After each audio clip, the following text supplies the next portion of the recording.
jamak dari madhab, yang berarti aliran, pendapat, pandangan, dan teori. Secara istilah, madhab adalah hasil-hasil ijtihad, pemikiran atau penafsiran para ulama yang kemudian oleh para pengikut atau murid-muridnya dikumpulkan lalu dinisbahkan kepada tokohnya. Jadi yang menisbahkan itu ya murid-murid dari tokoh tersebut. Pendekatan, metode, dan corak tafsir. Pengertian pendekatan. Pengertian pendekatan tafsir adalah suatu upaya untuk menafsirkan, memahami, dan menjelaskan sebuah ayat atau objek tertentu sesuai dengan disiplin ilmu yang dimiliki oleh seseorang. Ya, artinya apa? Misalnya seseorang yang punya background ilmu tasawuf, maka dia mendekati penafsiran itu atau mendekati Al-Quran atau menafsirkan Al-Quran dengan perspektif ilmu tasawufnya. Orang yang ahli fikih, maka dia mendekati atau menafsirkan Al-Quran perspektif ilmu fikihnya. Itulah yang dimaksud dengan pendekatan. Macam-macam pendekatan tafsir.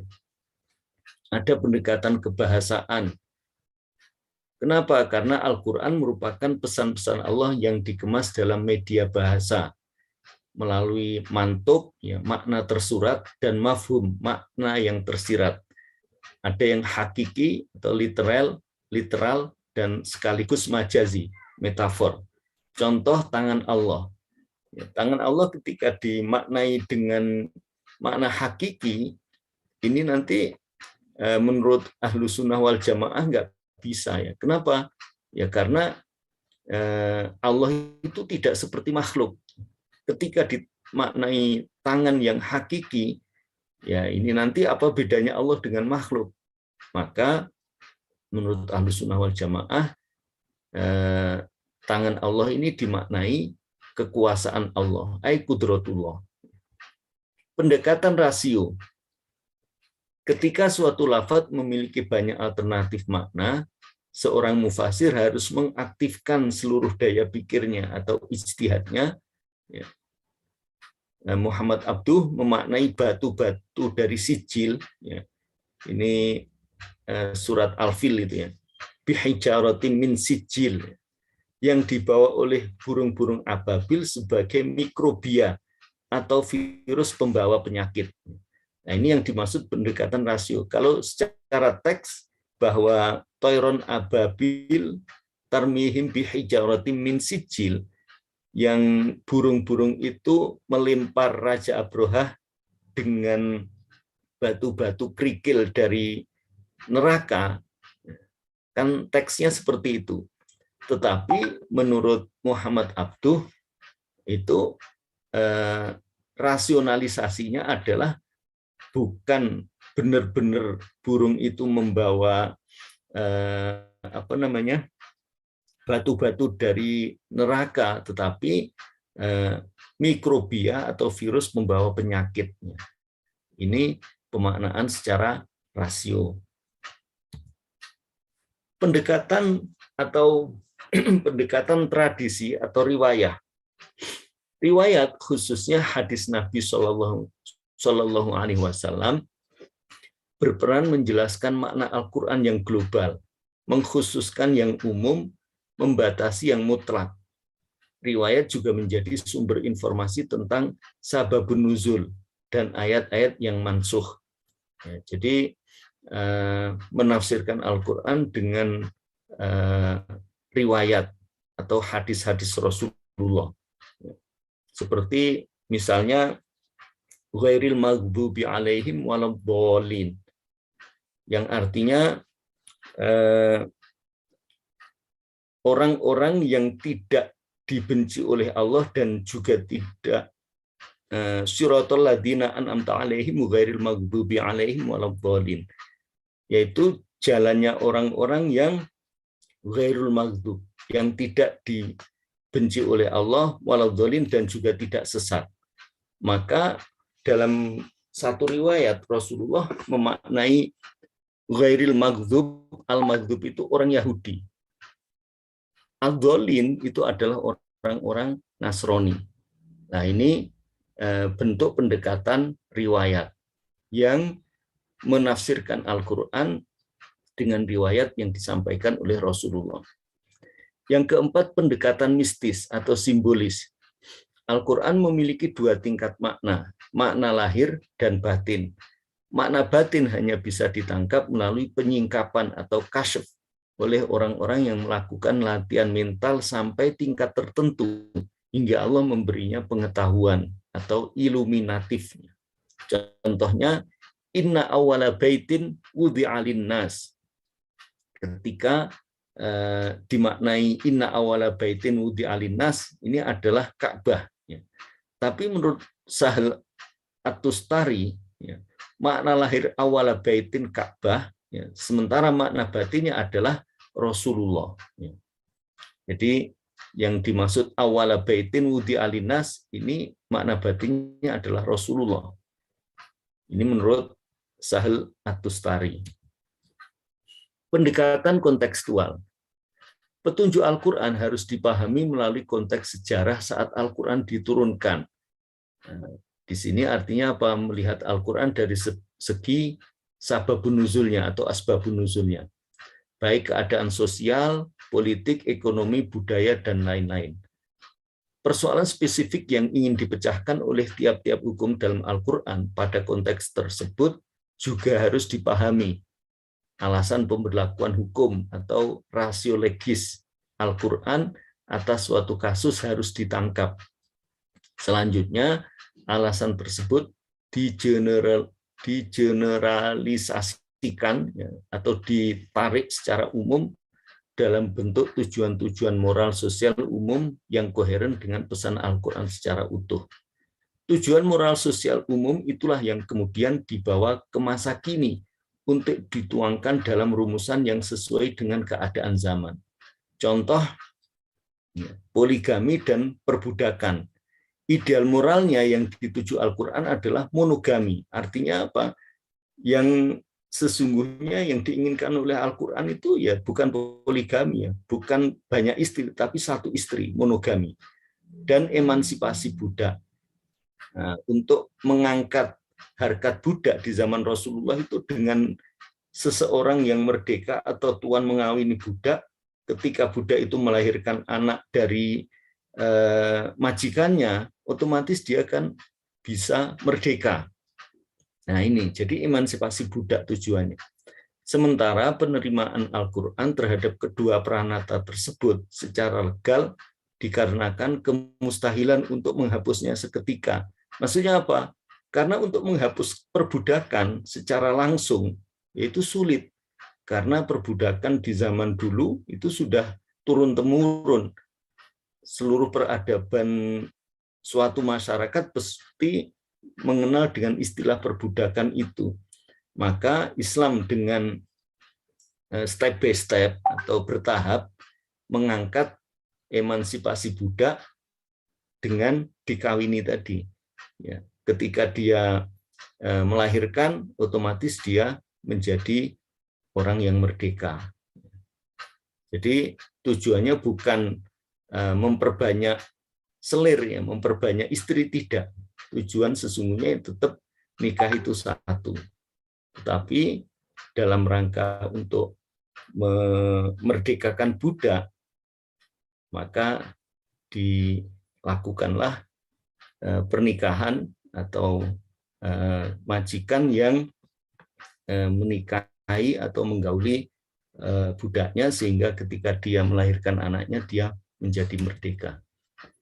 Pengertian metode tafsir. Metode secara bahasa yaitu dari bahasa Yunani, metodos yang berarti cara atau jalan. Dalam bahasa Inggris, metode, bahasa Arab, torikoh atau torikot, dan manhaj. Ini metode. Secara istilah, cara yang ditempuh untuk melakukan menyusun karya tafsir. Cara-cara menyusun karya tafsir seperti apa? Kalau tadi yang corak itu model-model pendekatan, cara mendekati Al-Quran dengan sebuah ilmu khusus, misalnya ilmu fikih, ilmu tasawuf. Tapi kalau metode, ini cara yang ditempuh untuk melakukan menyusun karya tafsir.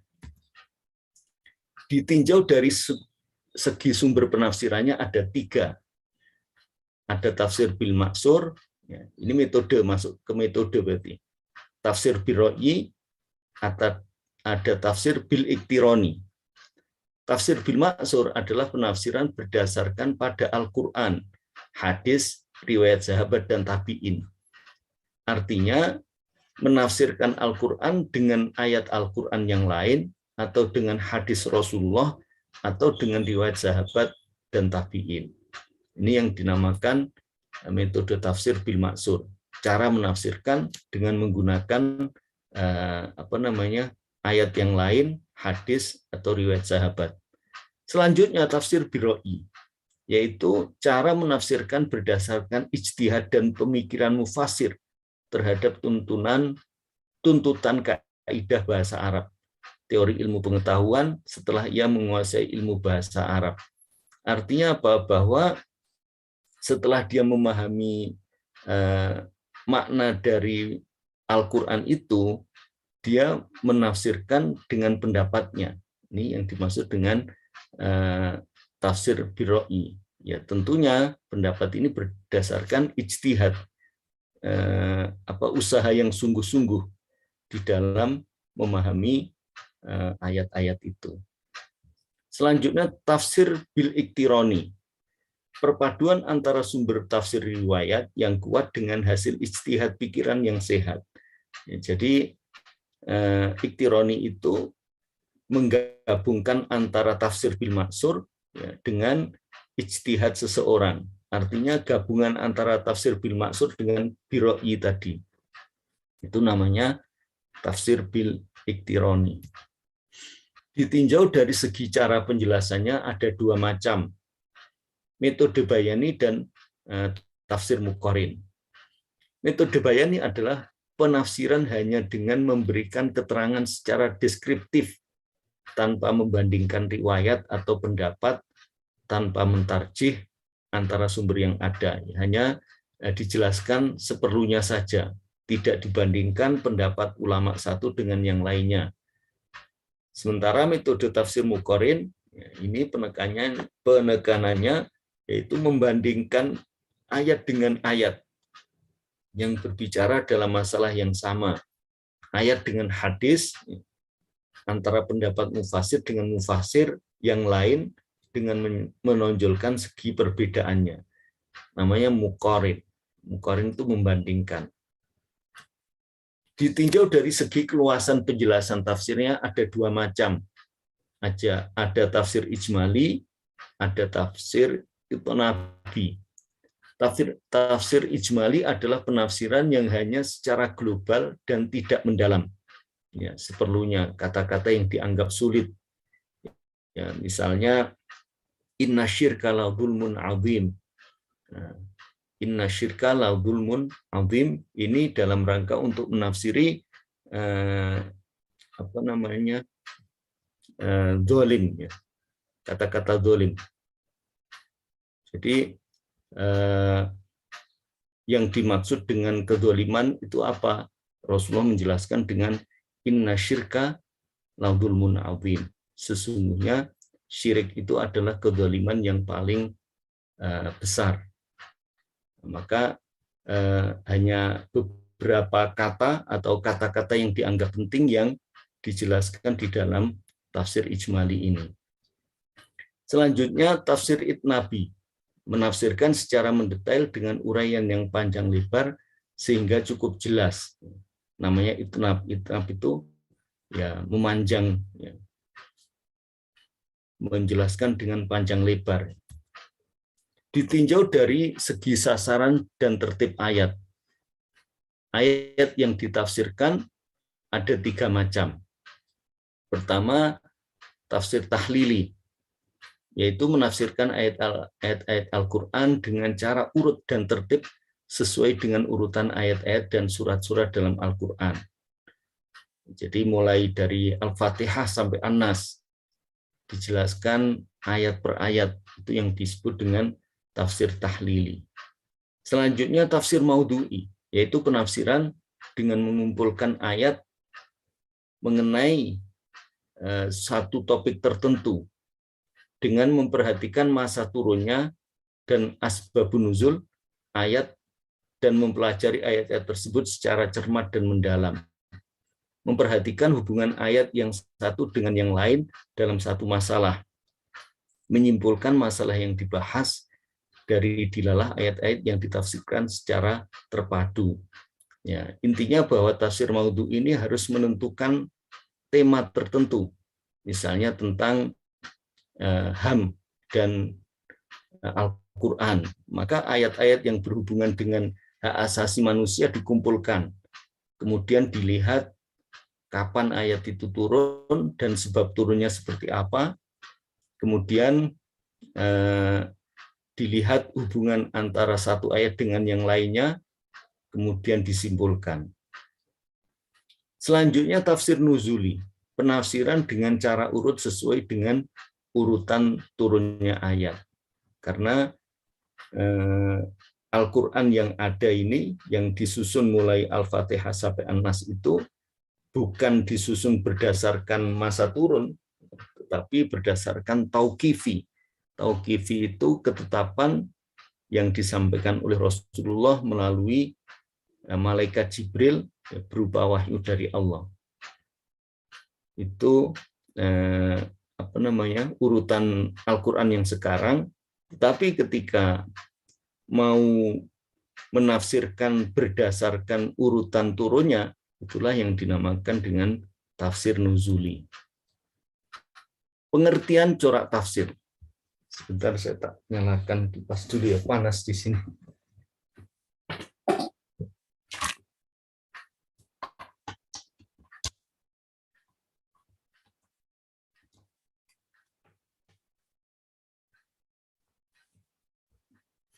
Pengertian corak tafsir. Kata corak itu berarti bunga atau gambar berwarna-warni pada kain. Atau sifat tertentu, seperti faham, macam, atau bentuk tertentu. Ini yang dimaksud pengertian dari kata corak. Corak tafsir secara istilah yaitu nuansa atau sifat khusus yang mewarnai sebuah penafsiran dan merupakan salah satu bentuk ekspresi intelektual seorang mufasir ketika ia menjelaskan maksud-maksud ayat Al-Quran. Artinya kecenderungan pemikiran atau ide tertentu mendominasi sebuah karya tafsir. Ya, makanya ada corak sufi tadi, ada corak fikhi, ada corak falsafi. Nah, ini yang menggambarkan kecenderungan mufasirnya terhadap corak-corak itu. Corak tafsir, tafsir bercorak fikih, yaitu buku-buku tafsir atau kitab-kitab tafsir yang diperkaya dengan berbagai pembahasan fikih secara luas dan mendalam. Seringkali diiringi dengan nuansa pembelaan terhadap mazhab fikih tertentu. Contohnya antara lain Ahkamul Quran karya Al-Jassos yang bermadzhab Hanafi, Ahkamul Quran karya Ibnu Arabi yang bermadzhab Maliki, dan lain-lain. Begitu juga tafsir Al-Munir yang karya Wahbah Zuhaili yang bermadzhab Hanafi juga. Nah, ini fikih itu memang cenderung ke madhab mufasirnya. Tafsir bercorak kalam dan filsafat, yaitu penafsiran Al-Quran dengan menggunakan teori-teori filsafat. Contoh kitab Mafatihul Ghaib karya Fakhruddin Ar-Razi. Dalam kitab tersebut ia menempuh cara ahli filsafat dalam mengemukakan dalil-dalil secara utuh yang didasarkan pada ilmu kalam dan semantik atau logika. Ia juga membeberkan ide-ide filsafat yang bertentangan dengan agama, khususnya dengan Al-Quran, dan dengan tegas menolak filsafat berdasar alasan dan dalil. Nah, ini nggak kelihatan ini terusannya ini. Intinya berdasarkan dalil-dalil dari Al-Quran.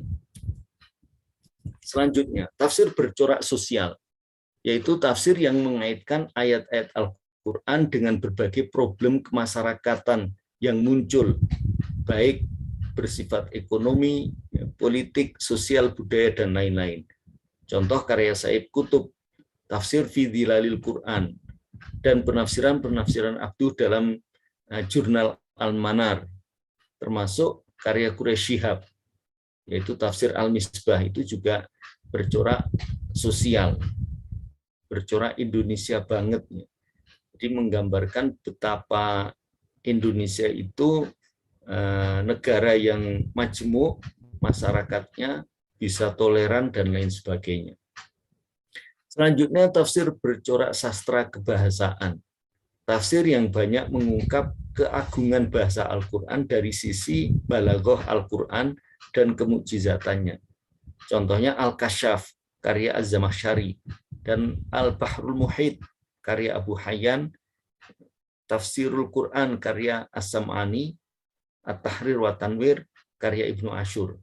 Ini yang modern. Beliaunya ini masih hidup, ulama dari Syria, ya, Ibnu Asyur ini. Ini cenderung bercorak kebahasaan. Tafsir bercorak ilmiah dilandasi oleh asumsi bahwa Al-Quran merupakan kitab suci yang memberi isyarat kepada berbagai ilmu pengetahuan modern. Penafsiran mereka seringkali didukung oleh bukti-bukti kebahasaan, konteks ayat, dan karakter ilmu pengetahuan yang selalu berubah. Di antara tafsir dengan kecenderungan ilmiah adalah Al-Jawahir fi Tafsir Al-Quran Al-Karim, karya Tantowi Jauhari. Artinya, misalnya tafsir dengan menggunakan ilmu fisika. Ini ya sah-sah saja. Silahkan saja, asalkan mampu kan itu. Selanjutnya, tafsir bercorak mistik. Para mutasawwif memiliki corak tersendiri dalam menafsirkan Al-Quran. Corak tersebut dipenuhi teori-teori tasawuf falsafi atau pemaknaan esoteris terhadap lafaz-lafaz Al-Quran. Di antara kitab tafsir Sufi adalah kitab Tafsir Al-Quran Al-Azim, karya Imam At-Tusturi. Itu tadi yang sudah At-Tasturi atau At-Tusturi. Beda-beda orang menyebut namanya. Ya, contohnya tadi dia memaknai awala baitin, makna batinnya adalah Rasulullah, makna lahirnya adalah Ka'bah. Termasuk wa anzalna minas sama'i ma'an, contohnya, dan kami turunkan dari langit ma'an, air, ya, makna literernya, makna teksnya. Tetapi ulama sufi atau mutasawif memaknai ma'an itu air rahmah, dan kami turunkan dari langit ma'an rahmah. Ya, ini. Jadi memang namanya juga corak mistik. Wallahu a'lam. Baik, sampai di sini mungkin ada yang perlu ditanyakan tentang pengantar perkuliahan ini. Jadi pembahasan kita nanti seputar bagaimana corak tafsir yang ada itu dan bagaimana model-model corak tafsir itu dan karakternya seperti apa, kelebihan dan kekurangannya seperti apa. Silakan kalau ada yang mau bertanya.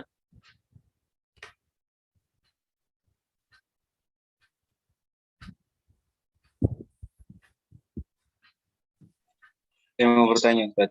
Ya, silakan Mas Safli. Dari penjelasannya Ustaz tadi bisa disimpulkan berarti kalau kita ingin melanjutkan studi kita ke karya-karya tafsir, itu kita harus punya kayak disiplin ilmu lain selain ilmu tafsir berarti Ustaz. Ya, jadi di dalam pendekatan tafsir atau cara menafsirkan itu memang beragam. Ya, bagaimana kita akan menafsirkan Al-Quran ketika kita tidak paham nahwu sorof, tidak paham balaghah, tidak paham badik ma'ani dan seterusnya. Tentu ilmu-ilmu khusus yang harus dimiliki oleh para mufasir, ya ilmu bahasa Arab itu sudah menguasai satu sisi. Nah, di sisi yang lain, ya, dia memang harus punya keahlian. Misalnya kalau orang-orang yang ahli tasawuf, ya pandangan dia terhadap Al-Quran itu ya dimaknai sesuai dengan keilmuannya atau pemahamannya.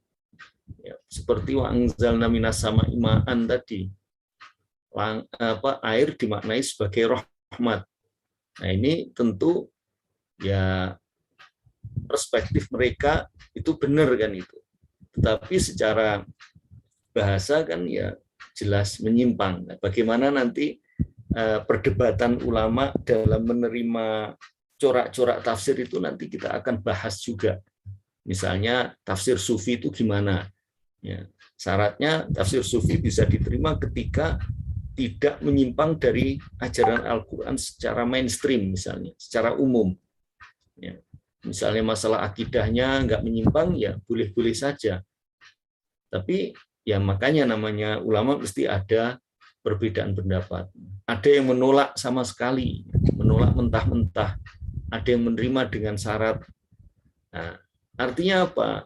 Bahwa corak tafsir yang sudah ada, ya, mulai zaman Rasulullah sampai zaman sekarang, itu adalah khazanah keilmuan yang dimiliki oleh agama Islam. Nah, bagaimana kita menghargai khazanah itu, ya maka perlu kita kaji, kita pelajari, sehingga dari situ kita akan kaya dan memahami bahwa Al-Quran itu benar-benar mukjizat. Satu Al-Quran yang sama, mulai juz 1 sampai juz 30, tetapi bisa didekati dengan berbagai disiplin keilmuan. Ini luar biasa. Sesungguhnya di situ. Dan itu sah-sah saja. Namanya ijtihad. Ya silahkan kalau mau. Selanjutnya apakah ijtihad kita itu dianggap benar atau tidak? Ya, nanti ada komentar-komentar ya, dari para ahli tafsir tentang disiplin-disiplin ilmu tertentu itu untuk menafsiri Al-Quran. Intinya bahwa betul Mas, jadi selain ilmu bahasa, seorang mufasir harus memahami ilmu yang lain. Ya, seperti contohnya Prof. Quraish Shihab. Beliau memahami benar karakter orang Indonesia dan memahami situasi kondisi di Indonesia. Sehingga apa? Salah satu alasan beliau kan mengatakan bahwa jilbab itu tidak wajib. Ya ini terserah, ini ijtihad beliaunya. Ya kita sebagai ilmuwan ya harus menghargai, tergantung kita apakah kita setuju atau tidak, ya enggak ada masalah. Kenapa beliau mengatakan jilbab itu tidak wajib? Ya, karena menurut beliau bahwa jilbab itu adalah produk dari peradaban suatu masa dan satu daerah. Dalam hal ini adalah peradaban Arab ketika itu. Jadi beliau juga menggambarkan bagaimana orang-orang Indonesia, khususnya istri-istri kiai di zaman dulu, itu juga tidak pakai jilbab, hanya pakai kerudung.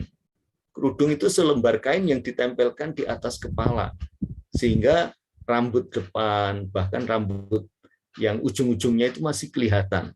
Ini alasan Quraish Shihab mengatakan bahwa jilbab itu tidak wajib. Yang dimaksud dengan ayyudnina min jalabibihin, untuk menjulurkan jilbabnya, itu adalah ukuran, menurut Quraish Shihab adalah ukuran kepantasan. Kalau ya memang ini agak aneh ya. Kalau kepantasan berarti sesuatu yang dianggap pantas di satu daerah belum tentu pantas di daerah yang lain, kan seperti itu. Misalnya di Amerika orang pakai rok mini itu kan biasa. Nah, apakah seperti itu sudah dianggap berjilbab? Nah, ini kan repot untuk mengukurnya. Nah, maka dari situ ya karya tafsir itu adalah ijtihad ulama yang perlu kita pahami. Sementara ketika itu karya tafsir ijtihad ulama, ijtihad itu bisa jadi benar, bisa jadi salah. Ada satu hadis, idza ijtahadal hakim fa asaba falahu ajrun falahu ajroni wa in akhta'a falahu ajrun wahidun. Ketika seorang hakim berijtihad dan dia benar, maka dia mendapatkan 2 pahala. Dan jika salah, maka dia mendapatkan 1 pahala. Artinya apa?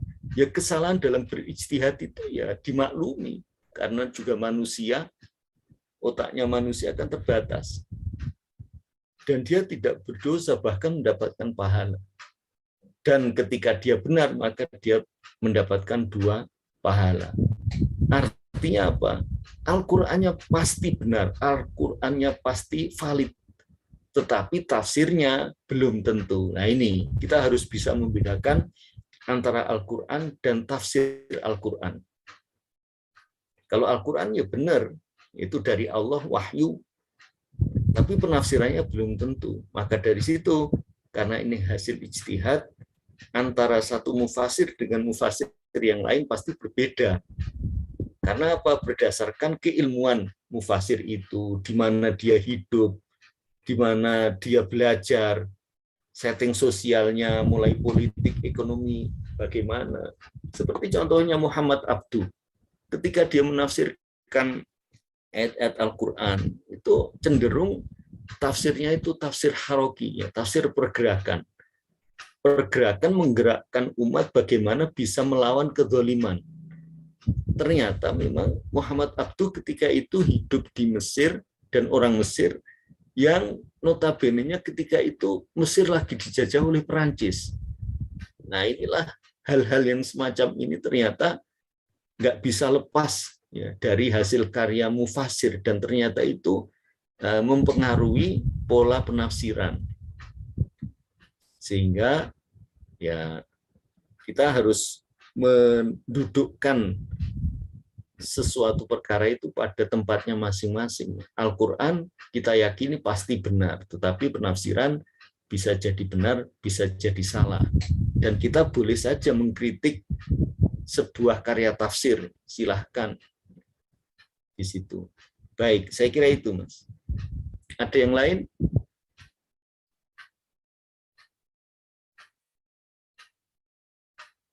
Tidak ada. Ya. Kalau tidak ada, ini saya sampaikan bahwa tugas teman-teman itu nanti ya seperti biasanya membuat makalah sebanyak 13 judul. Ya, ini pertemuan pertama ini dianggap pertemuan judul pertama, ya, yang kedua nanti ketiga dan seterusnya sampai 13 kelompok. Tolong ketua kelas, semua mahasiswa harus dapat tugas untuk membuat makalah dan presentasi. Karena nilai dari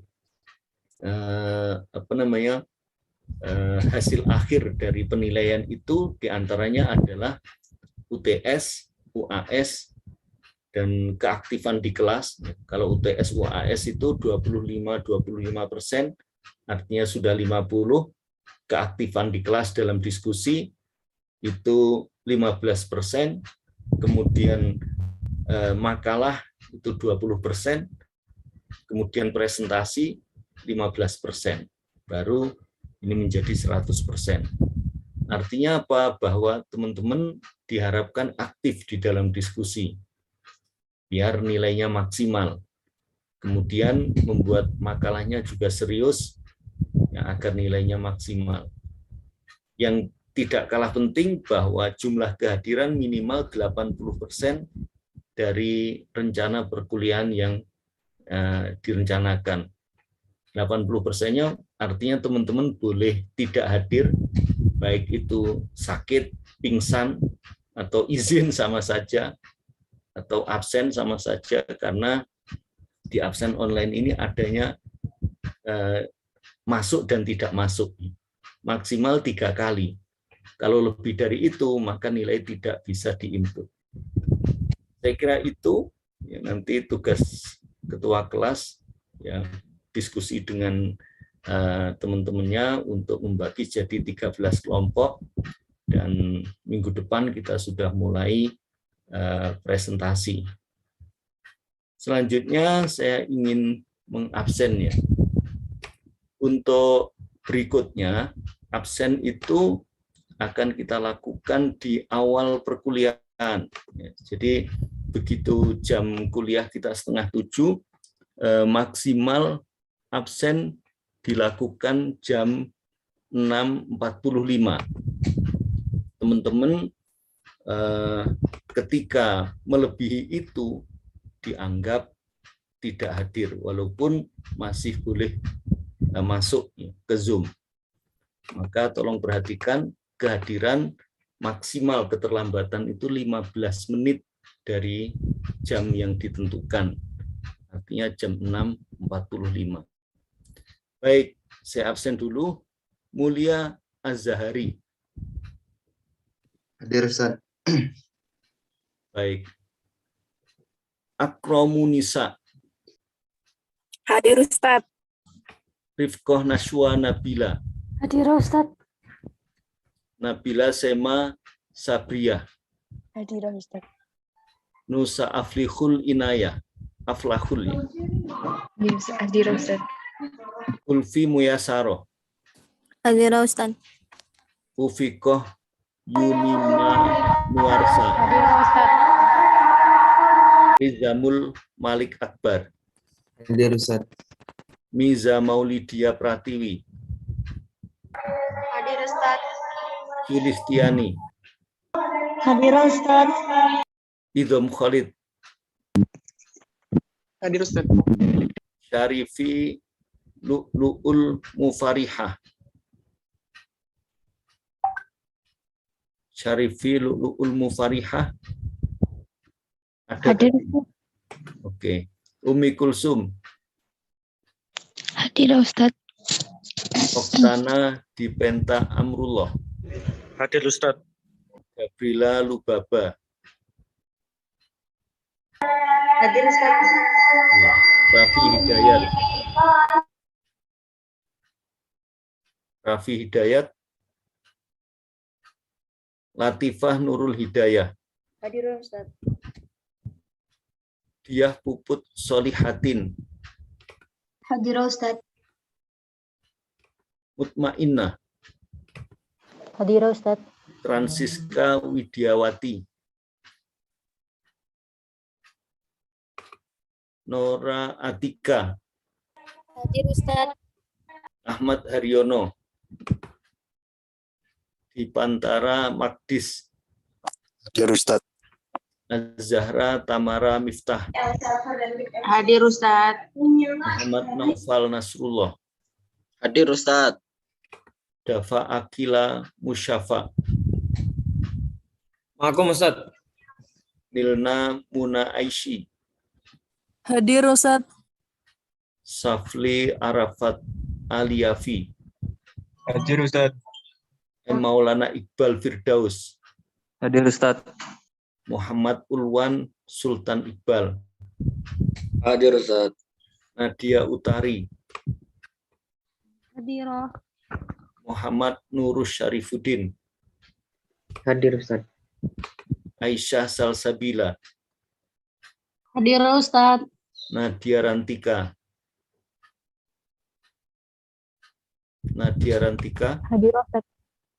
Muhammad Akmal Asyaibani. Hadir, Ustaz. Najma Suraya. Hadir, Ustaz. Yang belum konfirmasi, Rafi Hidayat. Rafi Hidayat. Nggak ada ya.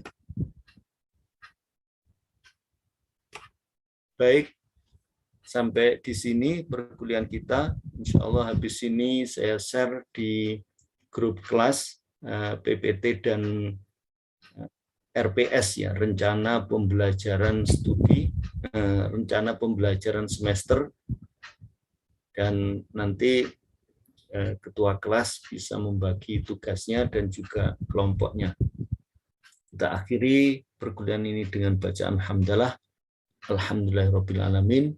Assalamualaikum warahmatullahi wabarakatuh. Waalaikumsalam warahmatullahi wabarakatuh.